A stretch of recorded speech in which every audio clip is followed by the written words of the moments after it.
Santos are Sporting. Running round the corner. Here's Bragança in towards the chance for Araujo! He's the hero.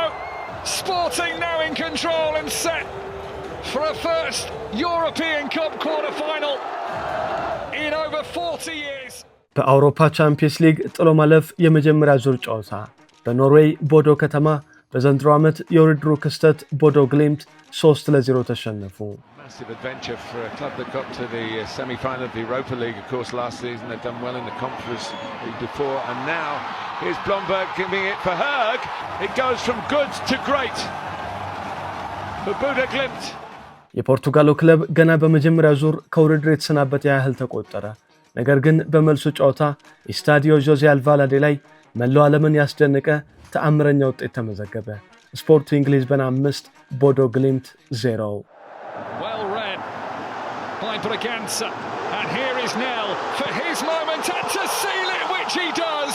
Cue the celebrations because Sporting are in the Champions League quarter-finals for the first. በሊግ ፌዝ እና በፕሌይኦፍ የአውሮፓ ኃያላን ክለቦች ማንቸስተር ሲቲ፣ አትሌቲኮ ማድሪድ እና ኢንተር ሚላንን በጥሎ ማለፍ የመጀመሪያ ዙር ደግሞ ስፖርቲንግ ሊዝበንን 3-0 በማሸነፍ ታሪካዊ ጉዞ ያደረገው የአውሮፓ ቻምፒየንስ ሊግ የውድድር ዓመቱ ክስተት የኖርዌዩ ቦዶ ግሊምት አስደናቂ ጉዞ ትላንት ተገቷል። በአውሮፓ ቻምፒየንስ ሊግ በ1996-97 የውድድር ዘመን ሮዘንበርግ ሩብ ፍጻሜ ከደረሰ ወዲህ የመጀመሪያው የኖርዌይ ክለብ ለመሆን በ90 ደቂቃ ርቀት ላይ የነበረው ቦዶ ግሊምት ስታዲዮ ጆዜ አልቫላዴ ላይ ህልማቸው እውን ሳይሆን ቀርቷል።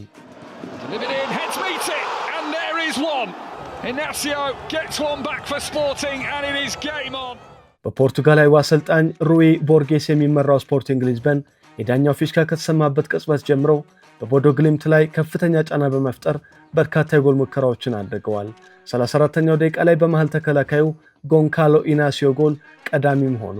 በሁለተኛው አጋማሽ ደግሞ በፔድሮ ጎንሳልቬስ እና ሉዊስ ሱዋሬዝ ጎሎች የደርሶ መልስ ድምር ውጤቱን 3-3 አቻ በማድረግ ወደ ተጨማሪ 30 ደቂቃዎች አመሩ። It's to get Sporting level and he does just that. The comeback complete for the Portuguese Giants.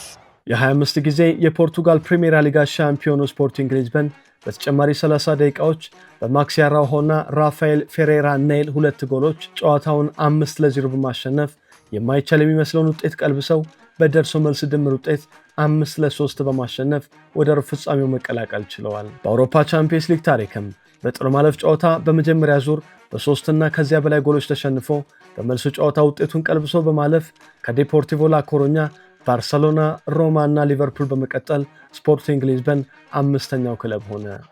Well read by Bragança, and here is Nel for his moment and to seal it, which he does. Cue the celebrations because Sporting are in the Champions League quarter-finals for the first time.